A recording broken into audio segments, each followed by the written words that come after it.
Hello dear parents and students. As we know that our board exam has been cancelled. So what is next? आपके mind में बहुत सारे questions आ रहे होंगे, जैसे कि पहला, एडमिशन प्रोसेस किस तरीके से होगा।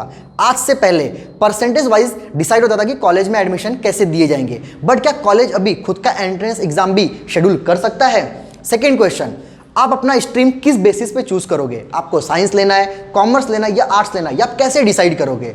थर्ड क्वेश्चन, क्या आप जो भी स्ट्रीम चूज कर रहे हो आज से 5 इयर्स लेटर या 7 इयर्स लेटर मार्केट में उसकी डिमांड होगी या नहीं होगी, या फिर इसके अलावा और भी बहुत सारी अपॉर्चुनिटीज अवेलेबल है? तो ये सारे सवालों का जवाब देने के लिए हम लोगों ने आपके लिए एक free of cost webinar organise किया है, जो स्टूडेंट और पेरेंट्स दोनों के लिए। इस वेबिनार में फ्यूचर इंडस्ट्री को ध्यान में रखते हुए आपके लिए सही स्ट्रीम कौन सा है, इसके ऊपर हम लोग डिस्कशन करने वाले हैं, जैसे कि IT industry, banking and finance, health and care sector, robotics, AI, ये सारी इंडस्ट्री बूम में जाने वाली है। तो उसके लिए आपको कौन सा स्ट्रीम चूज करना है, ये सारे सवालों का हम आपको जवाब देने वाले हैं। सो वेबिनार अटेंड करने के लिए आप नीचे दिए हुए लिंक पे रजिस्टर कीजिए और वेबिनार को अटेंड कीजिए। I will meet you in the webinar. Thank you so much.